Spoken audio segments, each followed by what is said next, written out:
آپ کی بیوی ماں بننے والی ہے۔ ڈاکٹر کی بات پر کاظم شاہ پتھر ہوا تھا، جبکہ باقی سب منہ پر ہاتھ رکھ گئے تھے۔ وہ دلہن بنی گھنٹہ بھر پہلے ہی تو رخصت ہو کر کاظم شاہ کے کمرے میں آئی تھی۔ پورے خاندان کی سب سے معصوم اور شریف لڑکی تھی۔ نصیب پھوٹ گئے ہمارے تو نہ جانے کہاں منہ کالا کیا ہے۔ کاظم اسے ابھی طلاق دے۔ کاظم شاہ کی ماں اچانک سر پیٹتی ہوئی کاظم شاہ سرخ آنکھیں لیے غصے سے باہر نکل گیا۔ جب گھنٹوں بعد لوٹا تو کمرے میں قدم رکھتے پتھر ہو گیا۔ اس معصوم کا وجود نیلو نیل سوجا تھا۔ شاید حویلی کی عورتوں نے بہت مارا تھا۔ وہ سسکتی ہوئی حور کے پاس گھٹنوں کے بل بیٹھا۔ یہ بچہ کس کا ہے؟ لہجے میں آگ سی تپش لیے اچانک اس کا بازو جکڑا کر بولا۔ حور مسلسل سسکیاں بھر رہی تھی۔ ایک نظر کاظم کو دیکھتے وہ مزید رونے لگی۔ حور میں پوچھ رہا ہوں کہ یہ بچہ کس کا ہے؟ وہ مزید رونے لگی۔ حور میں پوچھ رہا ہوں کہ یہ بچہ کس کا ہے؟ بتاؤ مجھے ورنہ میں تمہیں طلاق دے دوں گا۔ وہ کھڑے ہوتے دھاڑا تھا۔ طلاق کا نام سنتے ہی اس کا سسکیاں بھرتا وجود ساخت ہوا۔ وہ بے یقین نظروں سے کاظم کو دیکھ رہی تھی۔ پھر رینگتے اس کے پاؤں پکڑ لیے۔ کاظم اس کی اس حرکت پر ساخت رہ گیا۔ مجھے طلاق مت دیجیے گا، وہ بے حد مدھم آواز میں بولی۔ کاظم اس کے سامنے دوبارہ بیٹھا۔ تو پھر بتاؤ کہ یہ بچہ کس کا ہے؟ وہ اسے دیکھتے بمشکل اپنے لہجے کو نارمل رکھتے بولا۔ میں نہیں جانتی کاظم، کیا بکواس ہے یہ حور؟ وہ چیخا تھا۔ اس کا ضبط جواب دے رہا تھا۔ میں سچ کہہ رہی ہوں، میں نہیں جانتی کہ میرے ساتھ یہ سب کس نے کیا۔ وہ روتے ہوئے بولی۔ مجھے بس اتنا یاد ہے کہ 1 ماہ پہلے کوئی میرے کمرے میں زبردستی گھس آیا تھا۔ میں سچ میں نہیں جانتی کاظم۔ میں خود کو بچانے کی کوشش کی تھی لیکن نہیں بچا پائی۔ وہ بار بار اپنے آنسو صاف کر رہی تھی۔ اس کی بات سنتے کاظم خاموش ہوا۔ ادھر دیکھو حور، اور سچ بتاؤ، اگر تم سے گناہ ہوا ہے تو قبول کر لو، میں تمہیں معاف کر دوں گا۔ میں نے کوئی گناہ نہیں کیا، بس اس دن ایک غلطی کی تھی، کمرے کا دروازہ لاک نہ کرنے کی غلطی۔ اگر آپ کو یقین نہیں ہے تو میں اپنے اللہ کی قسم اٹھانے کو تیار ہوں، لیکن اس سب میں میری کوئی غلطی نہیں تھی۔ میں تو یہ کبھی بھی نہیں جانتی تھی کہ یہ سب کس نے کیا۔ کاظم کو اب بھی اس پر یقین نہیں آ رہا تھا۔ تو تم سچ کہہ رہی ہو؟ حور نے روتے سر اسبات میں ہلایا۔ حور بی بی، تم یہ کہنا چاہ رہی ہو کہ میری حویلی میں کوئی باہر سے آیا اور تمہارے ساتھ زبردستی کرتے چلا بھی گیا اور کسی کو کانوں کان خبر بھی نہیں؟ کاظم، میں سچ کہہ رہی ہوں، میں سچ میں کچھ نہیں جانتی۔ میری حویلی اس علاقے کی سب سے محفوظ جگہ ہے اور تم کہہ رہی ہو کہ یہاں اس حویلی میں رہتے کسی نے تمہارے ساتھ ایسا کیا؟ وہ اسے گھورتے بولا۔ حور خاموش ہو گئی۔ وہ شروع سے ہی جانتی تھی کہ کوئی اس کی بات کا یقین نہیں کرے گا۔ میں اپنے بابا کی قسم اٹھا کر کہہ رہی ہوں کہ میں نے سب سچ کہا ہے۔ وہ کاظم کو دیکھتے اسے یقین دلانے کی کوشش کرتے بولی۔ اس کی بات سنتے وہ چپ ہوا۔ اتنا تو سب جانتے ہیں کہ حور کو اپنے بابا بہت عزیز تھے، وہ ان کی جھوٹی قسم نہیں کھائے گی۔ حور علی شاہ، اس حویلی میں بس 5 مرد ہیں، داجی، میرے بابا جان، میں اور ریحان۔ اب بتاؤ کہ ان میں سے کون تمہارے ساتھ ایسا کر سکتا ہے؟ میں یا ریحان؟ یا پھر تمہیں لگتا ہے کہ کسی بڑے نے ایسا کیا ہے؟ اس کے بعد سنتے حور نے سر نفی میں ہلایا۔ تو پھر کون کر سکتا ہے ایسا تمہارے ساتھ، وہ بھی حویلی میں؟ اگر میں نے کیا ہوتا تو کیا میں تم سے شادی کرتا؟ تو پھر پیچھے بچا ریحان، وہ مینٹلی انسٹیبل ہے، وہ ایسا کرے گا؟ میں نہیں جانتی کہ میرے ساتھ یہ سب کس نے کیا۔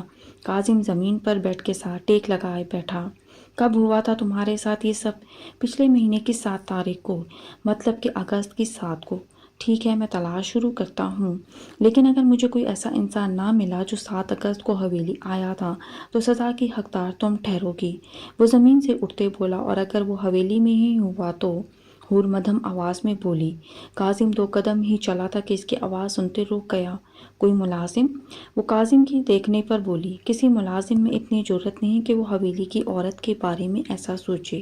وہ بول کر واش روم میں بند ہو گیا۔ وہ دوبارہ رونے لگی۔ پچھلے 1 ماہ میں وہ نہ جانے کتنی بار رو چکی تھی۔ یہ شاہ حویلی تھی، داجی اس علاقے کے سربراہ تھے، سارے فیصلے وہی کیا کرتے تھے۔ ان کے 3 بچے تھے، بڑا بیٹا انور شاہ، جن کا ایک بیٹا تھا کاظم شاہ دوسری بیٹی تھی جن کی شادی دوسرے گاؤں کے سردار کے بیٹے حمید شاہ سے ہوئی، جس کو کافی عرصہ پہلے اس علاقے سے بے دخل کر دیا گیا تھا۔ اس کا ایک بیٹا تھا ریحان شاہ، جو کچھ عرصہ پہلے ایک حادثے میں سر پر چوٹ لگنے کی وجہ سے ذہنی توازن کھو چکا تھا۔ ریحان اپنے باپ کے بجائے اپنے نانا کے پاس رہتا تھا۔ تیسرا بیٹا تھا علی شاہ، جن کی 2 بیٹیاں تھیں، بڑی بیٹی حور علی شاہ جس کی عمر 20 سال تھی، اس سے چھوٹی نور علی شاہ جو 17 سال کی تھی۔ علی شاہ اور ان کی بیگم کی کچھ عرصہ پہلے وفات ہو گئی تھی۔ ایک رات وہ دونوں اپنے کمرے میں مردہ پائے گئے تھے۔ ڈاکٹرز کے مطابق انہیں ہارٹ اٹیک آیا تھا۔ دونوں بہنوں کے کمرے ایک ساتھ تھے۔ جس رات حور کے ساتھ یہ سب ہوا، اس رات کافی طوفان آیا تھا۔ اس طوفان اور اندھیرے میں کوئی جان ہی نہ پایا کہ اس حویلی کی ایک بیٹی کسی کی درندگی کا شکار ہو چکی ہے۔ اس حادثے کے بعد وہ نور کے کمرے میں شفٹ ہو گئی تھی۔ کسی کو بتانے کی ہمت نہیں تھی اس میں، لیکن اب وہ خود سب کی نظروں میں ایک گنہگار بن چکی تھی۔ فجر کی اذان سنتے ہی حور اپنی جگہ سے اٹھی۔ رات روتے ہی گزری تھی۔ کاظم تھوڑی دیر پہلے مسجد چلا گیا۔ اپنے بیگ سے کپڑے نکالتے وہ واش روم میں بند ہو گئی۔ کچھ دیر بعد وہ وضو کرتے باہر آئی۔ اسی وقت دروازے پر دستک ہوئی۔ اسے لگا کہ شاید پھر تائی امی اور پھپھو آئی ہوں گی۔ وہ خوفزدہ ہوتے وہی چم گئی۔ حور آپی دروازہ کھولو، میں ہوں نور۔ باہر سے نور کی آواز آئی۔ حور جلدی سے آگے بڑھی اور دروازہ کھولا۔ اسے اندر لاتے اس نے دوبارہ دروازہ لاک کر دیا۔ حور آپی کیا آپ سچ میں؟ اس کی آنکھیں بھی سوجی ہوئی تھیں جیسے وہ بھی رات کو روتی رہی ہو۔ حور نے سر اس بات میں ہلایا، لیکن کیسے؟ اس کی آنکھوں میں دوبارہ آنسو آ گئے۔ میں نہیں جانتی نور، مجھے کچھ نہیں معلوم۔ اس رات باہر بہت تیز بارش تھی، طوفان آیا تھا اور لائٹ بھی چلی گئی تھی۔ میں ڈر کر جلدی سے بستر میں گھس گئی۔ دروازہ لاک کرنا یاد ہی نہیں رہا، اور پھر کوئی میرے کمرے میں آیا۔ اتنا کہتے وہ دوبارہ رونے لگی۔ نور نے اسے گلے لگایا۔ وہ دونوں قد میں ایک جتنی ہی تھیں۔ حور آپی اب کیا ہوگا؟ کیا آپ کو سنسار کر دیا جائے گا؟ کیونکہ حویلی میں کوئی آپ کی بات کا یقین نہیں کرے گا۔ وہ خوفزدہ لہجے میں بولی۔ میں نے کاظم کو سب بتایا ہے۔ اس نے کہا کہ وہ اپنی تلاش شروع کرے گا، اور اگر اسے مجرم نہ ملا تو میں سزا کی حقدار ٹھہروں گی۔ آپی اگر انہیں مجرم نہ ملا تو پھر جو اللہ کو منظور۔ تم نے نماز پڑھی؟ نہیں، ابھی پڑھنی ہے۔ چلو جاؤ وضو کرو، پھر ایک ساتھ نماز پڑھتے ہیں۔ جی آپی، وہ بولتے واش روم کی طرف بڑھ گئی۔ نماز پڑھنے کے بعد سب مرد مردان خانے میں اکٹھے ہو گئے۔ یہ وہ کمرہ تھا جہاں جرگہ وغیرہ بلایا جاتا تھا۔ سربراہی کرسی پر داجی بیٹھے تھے، ان کے ساتھ انور صاحب بیٹھے تھے، ان کے ساتھ کامران صاحب بیٹھے تھے۔ کامران انور کے کزن تھے اور شروع سے ہی حویلی میں رہا کرتے تھے۔ ان کی بیوی بچے کو جنم دیتے فوت ہو گئی تھی، اور بچہ بھی کچھ ہی دن بعد چل بسا۔ اس کے بعد سے انہوں نے کبھی شادی نہیں کی۔ دوسری طرف کاظم بیٹھا تھا۔ کاظم، حور کا کیا معاملہ ہے؟ داجی بولے۔ ان سب کے چہروں پر برہمی تھی۔ کاظم نے انہیں حور کی کہی ہر بات بتا دی۔ ایسا کیسے ہو سکتا ہے؟ ہماری حویلی میں ہر کوئی باہر والا نہیں آ سکتا۔ وہ لڑکی جھوٹ بول رہی ہے۔ انور صاحب بولے۔ بابا، اس نے علی چاچو کی قسم اٹھائی ہے، لیکن کاظم حویلی پر ہر وقت پہرا ہوتا ہے، کوئی کیسے اندر آ سکتا ہے؟ داجی بولے۔ داجی کوئی ملازم؟ کاظم بولا۔ تم اچھے سے جانتے ہو کہ حویلی کے ملازم مرد ہمارے خاندانی ملازم ہیں، ان کے باپ دادا بھی یہی کام کرتے رہے ہیں، وہ ایسی گھٹیا حرکت نہیں کر سکتے۔ داجی بولے۔ داجی، ہمیں ایک دفعہ پھر حور سے بات کرنی چاہیے۔ کامران صاحب بولے۔ کیا بات ہے چاچو؟ کاظم، اگر حور نے علی کی قسم اٹھائی ہے تو اس کا مطلب ہے کہ وہ جھوٹ نہیں بول رہی۔ اس لیے ہمیں سے تفصیلی بات کرنی ہوگی کہ اگر اسے اپنے مجرم کی کوئی ایک بات یا کوئی نشانی معلوم ہو تو بتائے، تاکہ ہم اس تک پہنچ سکیں۔ اور دوسری بات داجی، اس معاملے میں کوئی گھر کا ملازم ضرور شامل ہے، ورنہ اندر کی مدد کے بغیر کوئی باہر سے اندر نہیں آ سکتا۔ ان کی بات میں دم تھا۔ ٹھیک ہے، میں پتہ کرواتا ہوں کہ کس نے غداری کی ہے اس حویلی کے ساتھ۔ داجی بولے۔ داجی، ہمیں اس بات کو چھپانا ہوگا، ورنہ جرگے میں حور کو سنسار کرنے کا فیصلہ ہی ہوگا، اور ہم سب یہ جانتے ہیں۔ انور صاحب بولے۔ بابا، اس کے ساتھ زیادتی ہوئی ہے، پھر اسے سنسار کیوں؟ کاظم بولا۔ کیونکہ جرگے والے حور کی قسم پر یقین نہیں کریں گے۔ اگر ہم اس کے مجرم کو نہ ڈھونڈ پائے یا ہمیں کوئی ایسی نشانی نہ ملی جو مجرم کا پتہ دے تو جرگہ حور کو ہی مجرم ٹھہرائے گا۔ مجرم ہونے کی بنا پر اسے سنسار کرنا ہی پڑے گا۔ داجی بولی، لیکن یہ سب ٹھیک ہے تاجی، میں دوبارہ حور سے بات کرتا ہوں اور جاننے کی کوشش کرتا ہوں کہ اسے کچھ یاد ہو، ہم اس مجرم کو ڈھونڈ لیں گے، کاظم بولا۔ کاظم جب کمرے میں آیا تو حور قرآن بند کر رہی تھی، وہ آتے ہی اس کے برابر صوفے پر بیٹھا۔ حور گردن موڑے اسے دیکھنے لگی۔ اگر ہمیں تمہارا مجرم نہ ملا تو تم مجرم ٹھہرائی جاؤ گی، اور پھر کیا ہوگا تم جانتی ہو، سنسار۔ وہ سہمی سے مسکراتے ہوئے بولی، ہاں، اس لیے اس رات کے بارے میں اگر تمہیں اس انسان کے بارے میں کچھ بھی یاد ہے تو بتاؤ، کوئی ایک نشانی، کوئی ایسی بات جو ہمیں مجرم تک لے جائے۔ کمرے میں مکمل اندھیرا تھا کاظم۔ وہ نظریں جھکائے قرآن پاک کو دیکھتے بولی۔ اس کی بات سنتے کاظم نے گہری سانس لی۔ ٹھیک ہے، میں دیکھتا ہوں کہ اگر کوئی سراغ ملے تو۔ وہ بولتے اٹھ گیا۔ اللہ مدد کرنے والا ہے، وہ نم آنکھوں سے بڑبڑائی۔ نظریں اب بھی قرآن پر ہی تھیں۔ ناشتے کی ٹیبل پر سب موجود تھے سوائے ریحان کے۔ وہ اپنے کمرے میں ہی رہتا تھا۔ حویلی کے دوسرے پورشن کا سب سے آخری کمرہ ریحان کا تھا۔ وہ سارا دن وہی رہتا تھا۔ حور کو وہاں دیکھتے راجدہ بیگم، کاظم کی ماں، دوبارہ غصے میں آ گئی۔ کاظم، یہ لڑکی یہاں کیا کر رہی ہے؟ اسے تو سنسار کر دینا چاہیے۔ یہ ابھی تک اس حویلی میں کیا کر رہی ہے؟ ماں، حور کے ساتھ زیادتی ہوئی ہے۔ وہ مجرم نہیں ہے بلکہ مجرم کوئی اور ہے، اور میں اسے ڈھونڈنے کی کوشش کروں گا۔ تب تک اس معاملے کی خبر حویلی سے باہر نہیں جانی چاہیے۔ کاظم، تم اس لڑکی کی بات کا یقین کر رہے ہو؟ اس کی پھپھو بولی۔ جی پھپھو، کیونکہ یہ میرے نکاح میں ہے، لیکن اس کی کوکھ میں کسی اور کا بچہ ہے، راجدہ بیگم پھنکاری۔ ماں، میں اس معاملے کی جانچ کر رہا ہوں، آپ پریشان نہ ہوں۔ جب تک یہ ثابت نہیں ہو جاتا کہ حور مجرم ہے، تب تک آپ سب اسے حویلی کی بڑی بہو کی طرح رکھیں گے، اور جو آپ دونوں نے کل اس پر ہاتھ اٹھایا ہے، اس کے لیے آپ داجی کو جواب ضرور دیں گے۔ کاظم آخر میں دونوں کو دیکھتے بولا۔ وہ دونوں حور کو گھورتے بیٹھ گئیں۔ اسی وقت کسی کا سیڑھیوں پر پڑتا ہیولا غائب ہو گیا۔ ایک دن مزید گزر گیا۔ اگلے دن نہ جانے آپ داجی کو جواب ضرور دیں گے۔ کاظم آخر میں دونوں کو دیکھتے بولا۔ وہ دونوں حور کو گھورتے بیٹھ گئیں۔ اسی وقت کسی کا سیڑھیوں پر پڑتا ہیولا غائب ہو گیا۔ ایک دن مزید گزر گیا۔ اگلے دن نہ جانے کیسے پورے علاقے میں خبر پھیل گئی کہ حویلی کی بڑی بیٹی نے کسی کے ساتھ منہ کالا کیا ہے۔ جس کا ڈر تھا وہی ہوا۔ گاؤں کے بڑے بزرگ جرگے میں اکٹھے ہو گئے۔ ابھی تک مجرم کا کوئی سراغ نہ ملا تھا۔ بچی کے ساتھ زیادتی ہوئی ہے بزرگوں، اس بچی کی، اس میں کوئی غلطی نہیں ہے، کامران صاحب بولے۔ آپ یہ بات کیسے کہہ سکتے ہیں؟ ایک بزرگ بولے۔ کیونکہ اس بچی نے اپنے مرے ہوئے باپ کی قسم اٹھائی ہے، انور صاحب بولے۔ داجی خاموش تھے۔ کاظم ان کے ساتھ کھڑا تھا۔ وہ دونوں جانتے تھے کہ کیا فیصلہ ہونے والا ہے، بلکہ حویلی کا ہر فرد جانتا تھا کہ کیا فیصلہ ہوگا۔ انور صاحب، ہم قسم پر یقین نہیں رکھتے، وہ خود کو بچانے کے لیے جھوٹی قسم بھی اٹھا سکتی ہے، وہی بزرگ بولے۔ کیا آپ کے پاس کوئی ایسا ثبوت ہے جس سے ثابت ہو کہ وہ بچی بے گناہ ہے اور وہ سچ کہہ رہی ہے؟ ایک دوسرے بزرگ بولے۔ ابھی تک ہمارے پاس ایسا کوئی ثبوت نہیں، انور صاحب بولے۔ تو پھر آج ہی فیصلہ کیا جائے گا، وہ پہلے والے بزرگ بولے۔ آپ میں سے کتنے بزرگ ہیں جو چاہتے ہیں کہ بچی کو سنسار کر دیا جائے؟ داجی کڑک آواز میں بولے۔ چند ایک کے سوا باقی سب نے ہاتھ اٹھائے۔ فیصلہ ہو چکا تھا۔ عصر کے بعد اسے حویلی کے باہر کھلے میدان میں سنسار کیا جانا طے پایا تھا۔ حویلی میں نور مسلسل حور کے ساتھ لگے روئی جا رہی تھی۔ نور، میری قسمت میں یہی تھا۔ وہ اسے چپ کروانے کی کوشش کرتے بولی۔ نہیں آپی، یہ زیادتی ہے، جرگے کا یہی فیصلہ ہے، غلط ہے یہ فیصلہ۔ جس نے آپ کے ساتھ یہ سب کیا ہے وہ کیوں گنہگار نہیں ہے؟ اسے کیوں سزا نہیں دی جا رہی؟ نور، یہ مردوں کا معاشرہ ہے، یہاں عورت کو سزا دینا مردانگی سمجھا جاتا ہے۔ اسی لیے تو میرے مجرم کو ڈھونڈنے کے بجائے مجھے مجرم بنایا گیا، تاکہ ان مردوں کی شان میں کوئی کمی نہ آئے۔ لیکن تم پریشان نہ ہو، میں اپنی قسمت کا لکھا قبول کر چکی ہوں۔ میری زندگی بس اتنی ہی تھی آپی۔ وہ بولتے دوبارہ اس کے ساتھ لگ گئی۔ حور خود کو بمشکل رونے سے باز رکھے ہوئے تھی۔ وہ نور کے سر پر ہاتھ پھیرنے لگی۔ نور، وہ جو کوئی بھی ہے، اس حویلی میں ہی، شاید اس آخری کمرے میں، یہ میرا دل کہتا ہے، وہ بڑبڑائی۔ نور اس کی بات سنتے پیچھے ہوتے اسے دیکھنے لگی۔ آپی، ریحان آدھا پاگل ہے، پورا نہیں۔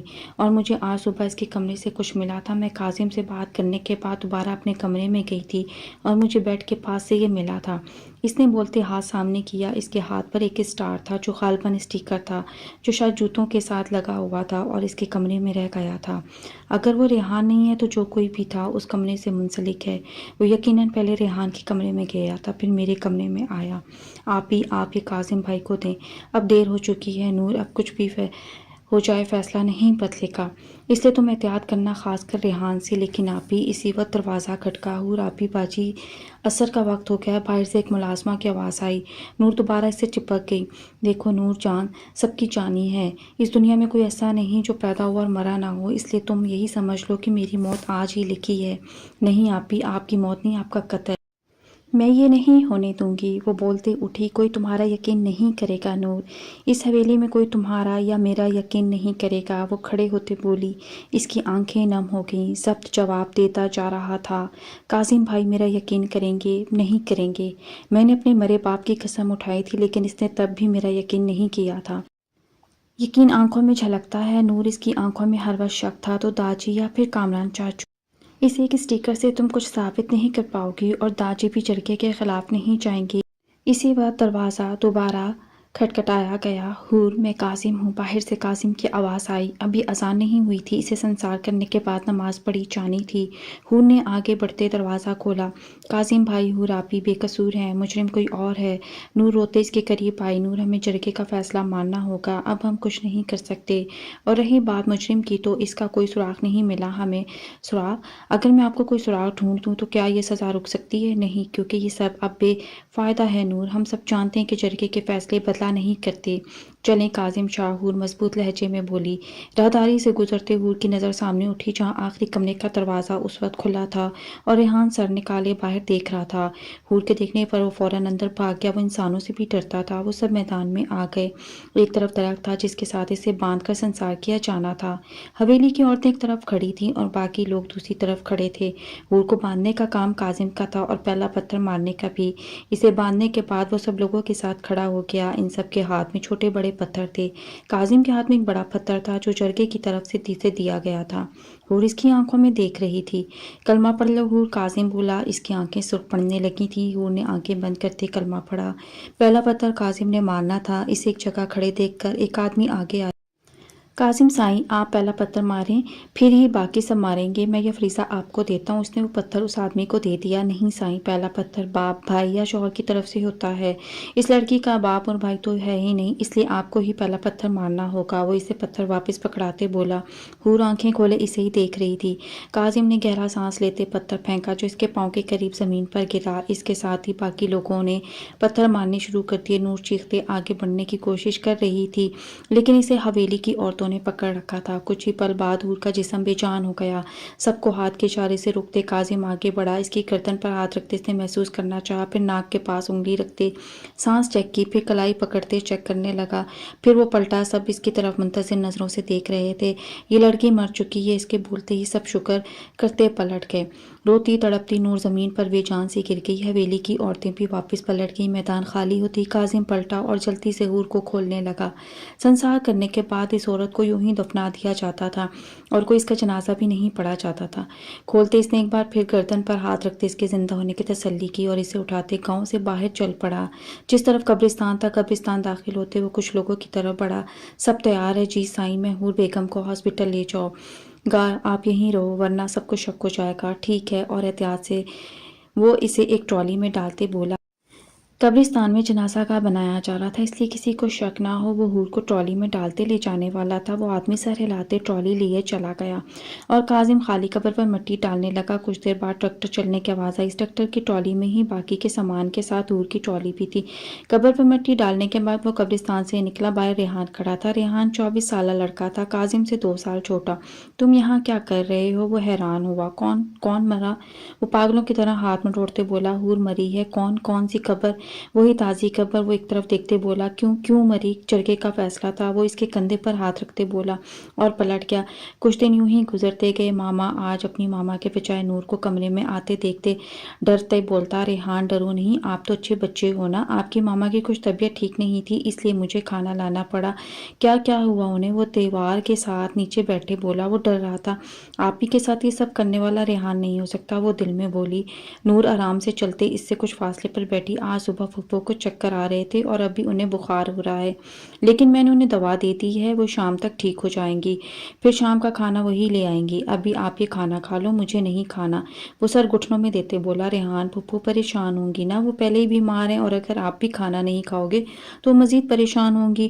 مجھے بھوک نہیں ہے، وہ سر نفی میں ہلاتے بولا۔ تھوڑا سا کھا لو ورنہ تائی جان مجھے ڈانٹیں گی کہ میں ایک کام بھی نہیں کر پائی، اس لیے پلیز تھوڑا سا کھا لو۔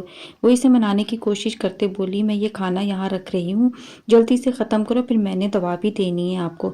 وہ بولتے اٹھ گئی اور کمرے میں رکھے بیڈ پر بیٹھ گئی۔ ہفتے میں ایک آدھ بار اس کمرے کی صفائی ہو جاتی تھی۔ کمرے کے درمیان میں ایک بیڈ رکھا تھا، ایک طرف الماری تھی اور ایک کاؤچ تھا بیٹھنے کو۔ کمرے میں تقریباً ہر جگہ ہر کاغذ بکھرے ہوئے تھے، اس کے ساتھ کچھ اسٹارز جیسے سٹیکرز بھی گرے ہوئے تھے۔ آپ کھانا کھاؤ بولی، تب تک میں آپ کا کمرہ صاف کرتی رہتی ہوں۔ وہ ریحان کو دیکھتے اور کاغذ سمیٹنے لگی۔ ریحان اسے کچھ پل دیکھتا رہا، پھر کھانا کھانے لگا۔ کچھ دیر بعد کاغذ سمیٹنے وہ بیڈ پر بیٹھ گئی۔ ریحان، آپ کی دوائیاں کہاں ہیں؟ مجھے نہیں کھانی کڑوی دوائی کڑوی ہے لیکن ضروری بھی تو ہے نا۔ وہ اٹھتے سائڈ ڈرا چیک کرتے بولی، وہاں کچھ پیپرز رکھے تھے، انہیں اگنور کرتے وہ دوسرا ڈرا چیک کرنے لگی، وہ بھی خالی تھا۔ پھر گھومتے وہ دوسری طرف کی سائڈ پر آئی اور ڈرا چیک کرنے لگی۔ پہلی ڈرا میں سے میڈیسن مل گئی۔ وہ بیڈ پر بیٹھتے دوائیاں دیکھنے لگی۔ ریحان کھانا کھاتے ہی اسے دیکھ رہا تھا۔ دوپہر والی دوائیاں نکالتے اس نے باقی دوائیاں واپس ڈرا میں رکھ دیں۔ اب وہ ریحان کو دیکھتے انتظار کرنے لگی تھی۔ کچھ دیر بعد اس نے کھانے کی ٹرے دور دھکیل دی۔ نور ایک ہاتھ میں دوائیاں لیتے دوسرے میں پانی کا گلاس پکڑتے ریحان کے سامنے بیٹھی۔ اب اچھے بچوں کی طرح یہ سب کھاؤ، وہ ہاتھ آگے کرتے بولی، مجھے نہیں کھانی، دوائی کڑوی ہے لیکن اس سے آپ کی طبیعت ٹھیک رہتی ہے نا، اس لیے ضروری ہے۔ کچھ پل اسے دیکھتے رہنے کے بعد ریحان نے میڈیسن کھا لی۔ اسے پانی کا گلاس پکڑاتے وہ اٹھ گئی۔ آپ پریشان نہ ہونا، رات کا کھانا پھپھو ہی لائیں گی، وہ بولتے چلی گئی۔ ریحان اسے جاتا دیکھتا رہا۔ اگلے دن پھپھو کی طبیعت بگڑ گئی تھی، اس لیے انہیں ہاسپٹل لے جایا گیا۔ گھر میں اس وقت اکیلی نور ہی تھی۔ وہ اپنے کمرے میں بیٹھی بال کھولنے لگی تھی جب اس کی نظر اپنی گردن پر پڑی۔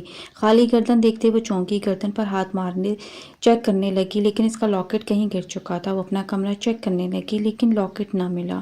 وہ صبح سے جہاں جہاں گئی تھی وہاں دوبارہ دیکھنے لگی لیکن لاکٹ نہ ملا۔ پھر ایک خیال آنے پر وہ ریحان کے کمرے کی طرف بڑھی۔ ریحان اس وقت کروٹ لیے سو رہا تھا۔ وہ خاموشی سے دروازہ کھولتے اندر داخل ہوئی، احتیاطاً دروازہ کھلا ہی چھوڑ دیا۔ پھر وہ خاموشی سے کمرہ چیک کرنے لگی۔ بیڈ کے پاس نظریں دوڑاتے وہ بیٹھی اور دروازہ کھولنے لگی۔ اسی وقت ریحان نے کروٹ بدلتے آنکھیں کھولی۔ نور کو کمرے میں دیکھتے وہ فوراً اٹھ بیٹھا۔ اس کے چہرے پر خوف آ گیا تھا۔ ریحان، ڈرو نہیں، میرا لاکٹ نہیں مل رہا، بس وہی ڈھونڈ رہی ہوں، پورا گھر دیکھ چکی ہوں لیکن میرا لاکٹ نہیں مل رہا۔ وہ بولی، وہ لاکٹ اس کے لیے بہت خاص تھا۔ لاکٹ؟ ریحان بولا، ہاں، وہ گلے میں پہنتے ہیں، پتہ نہیں کہاں گر گیا۔ اس کی بات سنتے ریحان نے جلدی سے اپنے تکیے کے نیچے سے ایک لاکٹ نکالا۔ وہ سامنے کرتے بولا، لاکٹ دیکھتے اس کی سانس میں سانس آئی، میں یہی ڈھونڈ رہی تھی۔ وہ بولتے گھومتے اس کی طرف آئی، پھر ہاتھ آگے بڑھایا۔ ریحان نے وہ لاکٹ اسے دے دیا۔ کہاں سے لیا؟ وہ لاکٹ کی طرف اشارہ کرتے بولا۔ نور بے اختیار مسکرائی، کسی نے دیا ہے۔ وہ لاکٹ کو ہاتھوں میں کسی قیمتی شے کی طرح پکڑے ہوئے بولی تھی۔ کس نے؟ کسی کو بتاؤ گی تو نہیں؟ وہ بولی۔ ریحان نے سر نفی میں ہلایا، ایک لڑکا ہے، وہ دوسرے گاؤں کا، اس نے مجھے کالج جاتے دیکھا تھا، پھر مجھے یہ لاکٹ دیا اور کہا کہ جب میں 18 کی ہو جاؤں گی تو وہ اپنا رشتہ بھیجے گا۔ اگلے ہفتے میں 18 کی ہو جاؤں گی، پھر میری اس سے شادی ہو جائے گی۔ ریحان نے سر ہلایا۔ مطلب ایک ہفتے بعد تمہاری شادی ہے؟ نہیں، ابھی نہیں، ابھی تو وہ رشتہ لائے گا پھر شادی ہوگی۔ کیا نام ہے اس کا؟ مجھے دکھاؤ گی اسے؟ نام اس کا سلطان ہے اور اس کی کوئی تصویر نہیں ہے میرے پاس۔ ہم کبھی کبھی ہی ملتے ہیں، ملتے بھی کہاں، بس دور سے ایک دوسرے کو دیکھتے ہیں۔ ریحان نے مسکراتے تالیاں بجائیں۔ کسی کو بتانا مت ورنہ گھر میں مسئلہ ہو جائے گا۔ میں نہیں بتاؤں گا۔ ٹھیک ہے، وہ بولتے جانے لگی۔ جب وہ پلٹی، ریحان، آپ نے رات کی دوائی نہیں کھائی تھی؟ کھائی تھی، تو پھر وہاں ایک گولی کیوں ہے؟ وہ بیڈ کے دوسرے جانب اشارہ کرتے بولی۔ اپنی چوری پکڑے جانے پر ریحان نے سر جھکا لیا۔ دوائیاں کڑوی ہوتی ہیں لیکن ہمارے بھلے کے لیے ہوتی ہیں، اس لیے آئندہ کے بعد دوائی پھینکنا مت، بلکہ میں پھپھو کو بھی کہوں گی کہ جب تک آپ دوائی نکل نہ لو وہ جایا نہ کریں۔ امی کو مت بتانا، وہ ماریں گی۔ پھر وعدہ کرو کہ آئندہ کے بعد دوائی پھینکو گے نہیں۔ وعدہ، اور یاد رکھنا اچھے بچے وعدہ توڑتے نہیں ہیں۔ وہ ہلکا سا مسکراتے ہوئے بولی۔ ریحان نے سر اس بات میں ہلایا۔ پھر نور واپس اپنے کمرے میں آ گئی۔ ہاسپٹل کے اس پرائیویٹ روم میں حور لیٹی تھی، اس کے ہاتھ پر ڈرپ لگی تھی اور ماتھے پر پٹی بندھی تھی۔ اس کی طبیعت اب ٹھیک تھی۔ جب اسے ہاسپٹل لایا گیا تھا تب اس کی کنڈیشن بچہ ضائع ہونے جانے کی وجہ سے کافی کریٹیکل ہو گئی تھی، لیکن اب وہ ٹھیک تھی۔ اسی لمحے کمرے کا دروازہ کھلا اور کاظم اندر داخل ہوا۔ اب کیسی طبیعت ہے؟ وہ اس کے پاس رکھی چیئر پر بیٹھتے بولا۔ ٹھیک ہوں، اور وہ مدھم آواز میں بولی، کہیں درد تو نہیں ہو رہا؟ نہیں، نرس نے پین کلر دے دی تھی، اب آرام ہے مجھے۔ اچھا کچھ کھاؤ گی؟ نہیں، وہ سر نفی میں ہلاتے بولی۔ کاظم آپ نے مجھے کیوں بچایا؟ کیونکہ مجھے تم پر یقین تھا، تمہارے ساتھ غلط ہوا تھا، پھر تمہیں کیوں سزا ملی، اسی لیے مجھے پہلا پتھر نہیں مار سکے، لیکن میں تمہیں بچا بھی نہیں پایا۔ آپ مجھے بچا چکے ہیں کاظم، آپ کا احسان ہے مجھ پر، بیوی کو بچانا فرض تھا میرا۔ آپ کو کچھ پتہ چلا میرے مجرم کے بارے میں؟ مجھے کسی پر شک ہے، ریحان پر۔ حور کی بات سنتے کاظم حیران ہوا۔ مجھے بھی ریحان پر ہی شک ہے، جس دن مجھے سنسار کیا جانا تھا اس دن مجھے کمرے سے ایک اسٹیکر ملا تھا۔ اس حادثے کے بعد میں نور کے کمرے میں شفٹ ہو گئی اور کبھی اپنے کمرے میں نہیں گئی۔ میں اور نور اپنے کمروں کی خود صفائی کرتی ہیں، اس لیے کوئی ملازمہ بھی اس کمرے میں نہیں گئی تھی، لیکن ابھی مجھے پورا یقین نہیں کہ وہ ریحان ہی تھا یا کوئی اور، یا تو وہ خود ریحان تھا یا پھر اس انسان کو ریحان جانتا ہے۔ حور بولی، میں ڈھونڈ لوں گا اسے، تم فکر نہ کرو۔ نور کیسی ہے؟ کیا اسے میرے زندہ ہونے کا علم ہے؟ نہیں، تمہارے زندہ ہونے کا علم صرف مجھے اور میرے ایک خاص آدمی کو ہے، نور کو بھی بتا دیں ورنہ وہ یوں ہی روتی رہے گی۔ ایک دفعہ تم ہاسپٹل سے ڈسچارج ہو جاؤ پھر بتا دوں گا۔ ٹھیک ہے۔ اگلے 2 دن سکون سے گزرے۔ جب حویلی میں پھر ہنگامہ برپا ہوا، پورے علاقے کو علم ہو گیا تھا کہ نور کا ساتھ والے کسی گاؤں کے لڑکے سلطان سے چکر ہے۔ آج پھر جرگہ بٹھایا گیا تھا، کاظم وہاں نہیں تھا۔ کچھ ہی دیر بعد نور کو بلایا گیا۔ نور، کیا یہ افواہ سچ ہے کہ کسی گاؤں کے ایک لڑکے کے ساتھ تمہارا چکر ہے؟ داجی بولے، جی داجی یہ سچ ہے، نور پر اعتماد انداز میں بولی۔ اس کے بعد سنتے جرگہ خاموش ہو گیا۔ نور کی بغاوت کی سزا ہے کہ اس کی شادی میرے پاگل پوتے ریحان سے ہوگی، لیکن داجی میں گھر سے بھاگی نہیں ہوں بلکہ سلطان میرا رشتہ لائے گا۔ تو پھر بغاوت کیسی ہوگی؟ وہ احتجاجاً بولی۔ لڑکی کی بغاوت تھی، اس لیے جرگے کا فیصلہ ہی ماننا جائے گا۔ ایک بزرگ بولے، غلط فیصلہ کرتے ہیں آپ سب، پہلے میری بہن کے مجرم کو ڈھونڈنے کے بجائے اسے مجرم بنا دیا گیا اور اب مجھے اس گناہ کی سزا دے رہے ہیں جو میں نے کیا ہی نہیں۔ تمہارا نکاح آج ہی دوپہر 12 بجے ریحان سے کیا جائے گا۔ داجی بولے، داجی میں جرگے کا فیصلہ نہیں مانوں گی، وہ مضبوط لہجے میں ان کی آنکھوں میں دیکھتے بولی۔ سب مؤذن اس کی بات سے آگ بگولا ہوئے۔ سردار یہ لڑکی باغی ہو چکی ہے، اس لیے ابھی نکاح کرتے ہیں۔ اسی وقت صبح کے 9 بج رہے تھے۔ میرا پوتا کاظم کسی کام سے شہر گیا ہے، اس کے آنے کا انتظار کرنا چاہیے۔ سردار، کاظم سائی نے نکاح نہیں کروانا، اس لیے اگر اس کی سزا میں تاخیر کی تو یہ لڑکی اپنی حد پار کر دے گی۔ دوسرے بزرگ بولے، میں اپنی حدود اچھے سے جانتی ہوں، ٹھیک ہے نکاح خواں کو بلایا جائے۔ داجی اس کی بات کاٹتے بولے، لیکن داجی، نور چیخی، بس نور فیصلہ ہو چکا، میرا نکاح اپنی مرضی سے کر رہے ہیں آپ، لیکن یاد رکھیے گا سب کا جینا حرام کر دوں گی، اپنی بربادی اور اپنی بہن کے قتل کرنے کے جرم میں آپ سب کو قیامت کے روز پکڑوں گی میں۔ اے لڑکی، تمہاری بہن کوئی شریف لڑکی، وہ شریف ہی تھی، اس کے ساتھ زیادتی ہوئی تھی، اس کو کسی نے اپنی درندگی کا نشانہ بنایا تھا، لیکن آپ سب نے اس مجرم کو بچا لیا اور میری شریف بہن پر الزام لگاتے اسے سنسار کر دیا۔ وہ ان کی بات کاٹتے ہوئے روتے ہوئے بولی۔ اس کی بات سنتے سب چپ ہو گئے۔ داجی کے اشارے پر ایک ملازمہ آگے بڑھی اور نور کو کھینچتے لے جانے لگی۔ نکاح خواہ کو بلایا جائے، داجی بولے۔ کچھ ہی دیر بعد اس کا نکاح ریحان سے ہو چکا تھا۔ وہ بیڈ پر بیٹھے مسلسل رو رہی تھی۔ اس کے کمرے کا کچھ سامان جیسے صوفہ اور ڈریسنگ ٹیبل ریحان کے روم میں شفٹ کر دیا گیا تھا۔ ریحان صوفے پر بیٹھے اسے خوفزدہ نظروں سے دیکھ رہا تھا۔ نور، میں نے کسی کو نہیں بتایا، وہ خوفزدہ لہجے میں بولا۔ نور خاموشی سے روتی رہی۔ کچھ پل بعد پھپھو اس کے کمرے میں آئی۔ بد کردار بے حیا لڑکی، اپنے شوہر کے سامنے اپنے عاشق کے لیے آنسو بہا رہی ہو۔ وہ اسے دیکھتے زہریلے لہجے میں بولی، ہاں بہا رہی ہوں، کیا کر لیں گی آپ؟ وہ آنسو پوچھتے چیخی تھی۔ پھپھو نے آگے بڑھتے اسے تھپڑ مارنا چاہا، جب نور نے کھڑے ہوتے ان کا ہاتھ پکڑ لیا۔ مجھے حور آپ ہی جیسا سمجھنے کی غلطی مت کیجیے گا، آپ ان پر ہاتھ اٹھا سکتی تھیں لیکن مجھ پر نہیں، وہ ان کا ہاتھ جھٹکتے بولی۔ ہمت تو دیکھو اس لڑکی کی، حیران ہوتے ہوئے بولی۔ میری ہمت کی تو آپ بات ہی مت کریں، جائیں یہاں سے ورنہ کچھ غلط بول دوں گی میں۔ وہ انہیں باہر کا راستہ دکھاتے بولی، میرے بیٹے کا کمرہ ہے یہ، لیکن اب میرا کمرہ ہے، بہت خوشی سے اپنے بیٹے کا نکاح مجھ سے کروایا ہے نا، دیکھیے گا ناک میں چنے نہ چپوائے تو میرا نام بھی نور علی شاہ نہیں۔ میں بھی دیکھتی ہوں کہ کیا کرتی ہو تم میرے ساتھ یا میرے بیٹے کے ساتھ۔ ریحان جیسے انسان کو میں کچھ کیوں کہوں گی، لیکن باقی حویلی کا کوئی فرد نہیں بچے گا۔ یاد رکھیے گا میرے ساتھ زیادتی کی ہے آپ لوگوں نے، بھگتنا تو پڑے گا، دیکھتے ہیں کیا کرتی ہو تم۔ وہ بولتے باہر چلی گئی۔ نور واپس بیٹھ گئی۔ تم کیا کرو گے نور؟ ریحان اسے دیکھتے خوفزدہ نظروں سے دیکھتے بولا۔ پتہ نہیں ریحان، لیکن انہیں سکون سے نہیں رہنے دوں گی۔ اس کے آنسو اب تھک چکے تھے۔ وہ اب غصے سے کچھ سوچ رہی تھی۔ تمہیں اپنے کمرے میں جانا ہے تو چلی جاؤ، مجھے کوئی مسئلہ نہیں ہے۔ میرا سارا سامان یہ لوگ اس کمرے میں منتقل کر چکے ہیں، اور اگر میں اس کمرے سے گئی تب بھی واپس یہیں آنا پڑے گا۔ تم نے سلطان کو بتایا؟ نہیں، کیونکہ ہماری بات نہیں ہوتی نا، اس لیے، لیکن اس تک بھی خبر پہنچ ہی گئی ہوگی۔ پہلے تو مجھے یہ جاننا ہے کہ یہ خبر پھیلائی کس نے؟ وہ ریحان کو دیکھتے بولی۔ میں نے کسی کو نہیں بتایا، سچ میں۔ وہ دونوں ہاتھ نفی میں ہلاتے بولا۔ میں جانتی ہوں کہ تم نے کسی کو نہیں بتایا ہوگا۔ اگر تم بتاتے تو سب سے پہلے حویلی میں یہ بات پھیلتی، جبکہ پہلے علاقے والوں کو علم ہوا۔ اس کا مطلب ہے کہ یہ بات باہر سے پھیلی ہے۔ ریحان نے سر اس بات میں ہلایا۔ اسی وقت راجدہ بیگم کمرے میں داخل ہوئی۔ نور، آج سے حویلی کا کچن تمہارے حوالے ہے، اس لیے اٹھو اور سب کے لیے کھانا بناؤ۔ یہی تمہاری سزا ہے۔ راجدہ بیگم اسے گھورتے بولی۔ تو آپ مجھ سے کام کروائیں گی؟ واہ، انہیں دیکھیں، تنزیہ بولی۔ ہاں، تو پھر کروا کر دکھائیں، میں کسی کام کو ہاتھ نہیں لگاؤں گی۔ تو پھر تمہیں کھانا نہیں ملے گا۔ جو کھانا ریحان کے لیے آتا ہے میں وہ کھا لیا کروں گی۔ اب پھپھو اپنے بیٹے کو تھوڑی مرنے دیں گی تو اسے بھی کھانا مل جایا کرے گا۔ وہ انہیں دیکھتے بولی۔ راجدہ بیگم نے گھور کے دیکھا۔ نور بی بی، تمہاری شادی سزا کے طور پر ہوئی ہے، اس لیے زیادہ خوش فہمی کی ضرورت نہیں ہے۔ جانتی ہوں، اچھے سے جانتی ہوں۔ خوش فہمی میں تب ہوتی جب میری شادی سلطان سے ہوتی، لیکن اب مجھے کسی قسم کی کوئی خوش فہمی نہیں ہے۔ وہ کہتے بیڈ پر لیٹ گئی، جیسے کہنا چاہ رہی ہو کہ مجھ سے کام کروا کر دکھائے۔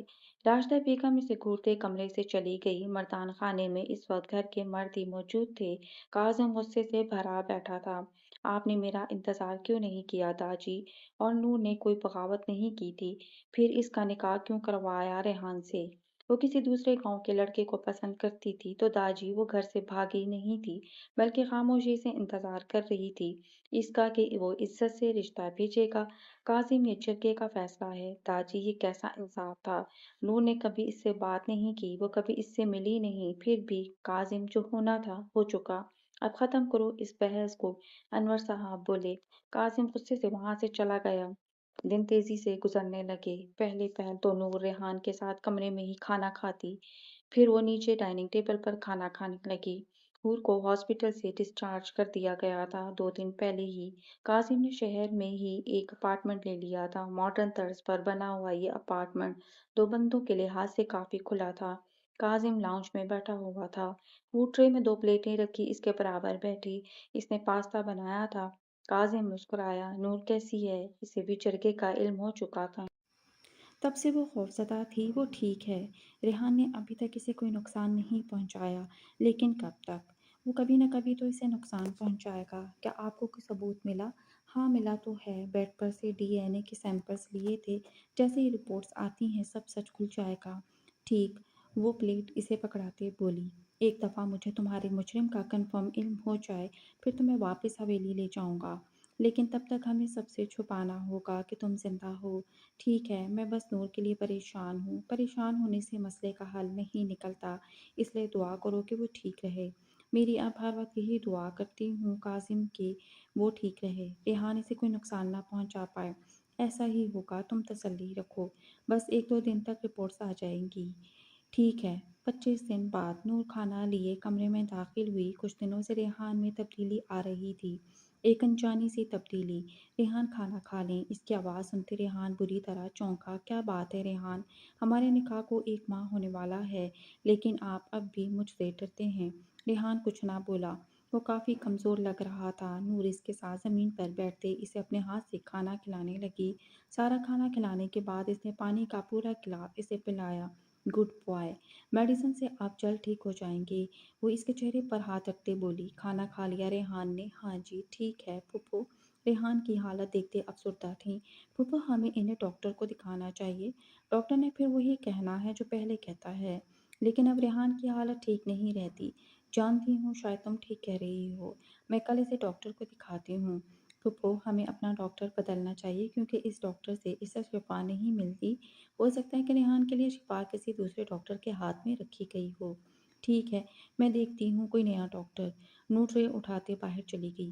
کچن میں داخل ہوتے سے کاظم کی کال آنے لگی۔ السلام علیکم بھائی، کیسے ہیں آپ؟ وہ کال پک کرتے بولی۔ اسے کچھ دن پہلے موبائل کاظم نے لا کر دیا تھا کہ وہ حور سے بات کر لیا کرے۔ اچھا ٹھیک ہے، وہ کاظم کی بات سنتے بولی۔ پھر اللہ حافظ کہتے وہ پلٹ گئی اور اپنے کمرے کی طرف بڑھ گئی۔ ریحان بیڈ پر بیٹھا تھا۔ اسے دروازہ بند کرتا دیکھ کر وہ فوراً اٹھا اور نور کو گردن سے دبوچتے دروازے کے ساتھ لگایا۔ تم نے کھانے میں کچھ ملایا تھا نا؟ وہ بالکل ایک عام انسان کی طرح بول رہا تھا، ایسے جیسے وہ کبھی پاگل تھا ہی نہیں۔ میں نے کیا ملانا تھا ریحان؟ چھوڑیں مجھے، وہ بائیں ہاتھ سے اس کے ہاتھ کو ہٹانے کی کوشش کرتے بولی۔ میں پاگل نہیں ہوں سمجھی؟ کیا ہو گیا ہے آپ کو ریحان؟ پورا گاؤں جانتا ہے کہ آپ پاگل ہیں۔ میں پاگل کبھی ہوا ہی نہیں تھا، لیکن اب لگ رہا ہے کہ میں پاگل ہو رہا ہوں۔ اس کی بات سنتے نور سرخ چہرے کے ساتھ ہنسی اور دائیں ہاتھ کو دوپٹے سے نکالتے انجیکشن اس کی گردن میں لگاتے بولی، کیونکہ میں بھی شروع سے جانتی تھی کہ آپ پاگل نہیں ہیں، کہ کوئی پاگل کسی لڑکی کا ریپ نہیں کر سکتا۔ انجیکشن لگتے ہی ریحان بے سود ہوتے پیچھے جا گرا۔ نور اس کے پاس بیٹھی۔ میں شروع سے جانتی تھی کہ آپ ہی کے ساتھ وہ سب کرنے والے آپ ہیں۔ جس دن آپ ہی کا نکاح ہوا تھا مجھے اسی دن علم ہو گیا تھا کہ آپ ہی کا مجرم کون ہے۔ اور ایک مزے کی بات بتاؤں کہ سلطان نامی کوئی لڑکا تھا ہی نہیں۔ شروع سے میں نے جان بوجھ کر تمہارے سامنے یہ بات کی کہ تم یہ بات علاقے میں پھیلا دو، اور میں نے ہی تاجی کو کہا تھا کہ جرگے کا فیصلہ ہمارا نکاح ہوگا، اور دیکھو ویسے ہی ہوا۔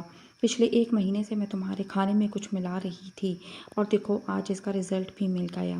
لیکن اس سب سے تم کچھ ثابت نہیں کر پاؤ گی، کوئی تمہارا یقین نہیں کرے گا، کیونکہ سب جانتے ہیں کہ میں پاگل ہوں۔